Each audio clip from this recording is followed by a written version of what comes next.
Okie doke. Domain 5.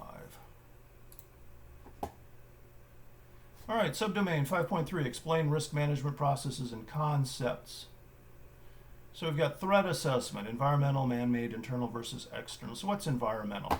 You know, are you in California in an earthquake zone? Are you in the flood zone? Are you in the hurricane belt, right? Keep an eye on those. Threat assessment. What can a threat do to you? How bad is it? Right? How do we recover? Man-made threats. Man-made threats. So that's people doing bad things, and that might be, if we come down here, internal versus external. I'm going to see if CompTIA differentiates between man-made and internal versus external. Right. I would suggest, I probably should have moved this over and gave that 2 dashes, because that should fall under man-made. You know, is it internal employees or is it somebody outside the company causing some trouble?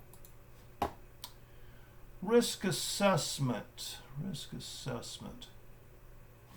Oh my goodness. Let me see how many of these I can remember. I'm going to cheat. Almighty Google, help me out here. Oh, that's the math formula.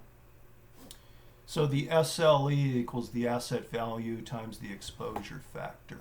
So SLE, single loss expectancy, right? So if an incident happens, your single loss expectancy is this. And what it is some bean counters have crunched the numbers and said, okay, you know, if the building floods, normally it costs about this much, right?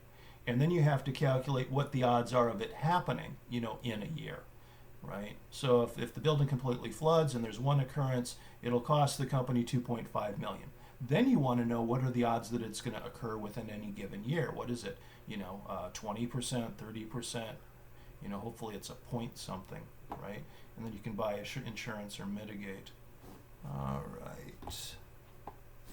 Yeah, let's see here. ALE, annualized loss expectancy, and annualized rate of occurrence. So let's see. SLE, how much it costs if it happens one time. ARO, annualized rate of occurrence. And if you do some math on those two, I think you can come up with the ALE. Yeah, there's some. If you've ever had, what is it, E equals I times R, where you got volts, currents, and resistance. Volt, currents, and resistance. What is it, Ohm's law?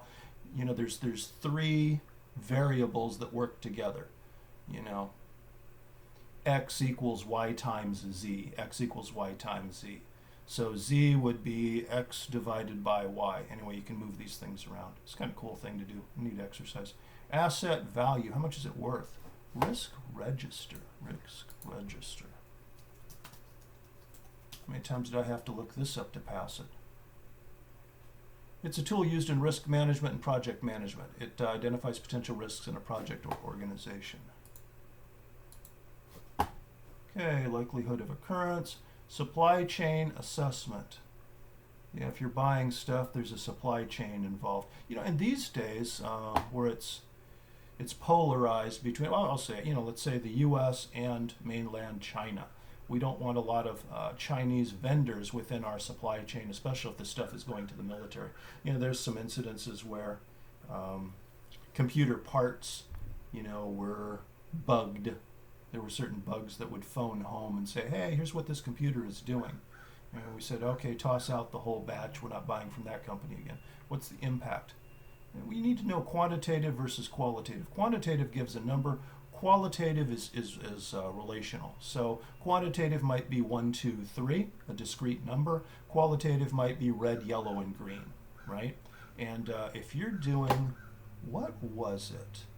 In pen testing, you actually had, you know, like certain risks. And if it was high risk, it would be 9 or 10, and it would be a red, you know, quick color people could look at, right? So you can put quantitative numbers to qualitative colors.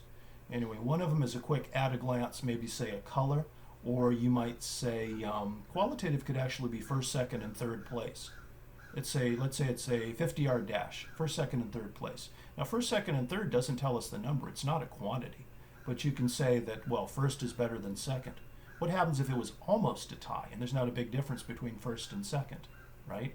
Somebody just looking at it will go, wow, second place, man, you must have been a bunch worse. Not really. You need the quantity there. Anyway, statistics and database data analytics are fun with that. Testing. Authorizations for penetration testing and vulnerability testing. So vulnerability isn't quite as extreme as penetration testing. Means you actually go in there, maybe grab some data and say, see, here's what we took from you. Right? And there's laws and there's regulations regarding this. If you're in the banking or credit card industry, you might be mandated to perform these to make sure the customer data is safe. So I'm US based, so Congress maybe got together and say, hey, the common customer's getting a raw deal here. You guys aren't protecting their data and their credit cards. You know, we're going to mandate that for the good of the people. And there's certain countries that don't give a crap about the good of the people. So they may not have those laws or regulations. They say, hey, yeah, stuff happens. As long as the junta gets paid. Risk response techniques. All right, so if you have a risk, so I think risk is vulnerability times, potential threat. You have to have a vulnerability, something that's vulnerable. Then you have to have a threat. You got to have somebody or something going after that, and that's the risk. Now, there's certain responses that you can have. You can accept the risk and say, well, you know what? There's a small chance of a threat, and it's a difficult vulnerability to break, so we're just going to accept it, because paying somebody to change that could cost a lot of money, right? Transfer, you can transfer the risk. Quick example I'd give would be buy insurance. Well, who accepts the risk now? The insurance agency. Of course, there's rules to this. Avoid, you can avoid the risk. So let's say that you know that you can be sued if personally identifiable information gets released. You're like, hey man, if we keep PII data and that gets released by our company, we're going to get sued. Then we go, hey, let's just make our business model, we're not going to deal with PII. Maybe first name, last name, and a phone number, and that's it. Mitigate the risk. So maybe avoid the riskier aspects. Only accept so much money for so many services, and don't take them all. That's a little bit avoidance again, isn't it? Mitigate. Yeah, I need to look that up, honestly. Change management. Oh, did I not complete this slide? I might not have completed this slide. Change management, which means that you change up a product or service. So let's say that you have a product or a service. Let's say you've got a service, and it's all locked down, and it's nice and secure. The CIA triads met. We're doing really good. And then we change the service, and we don't talk to the security guys, and we increase the risks. We put some vulnerabilities in there, and we don't know that.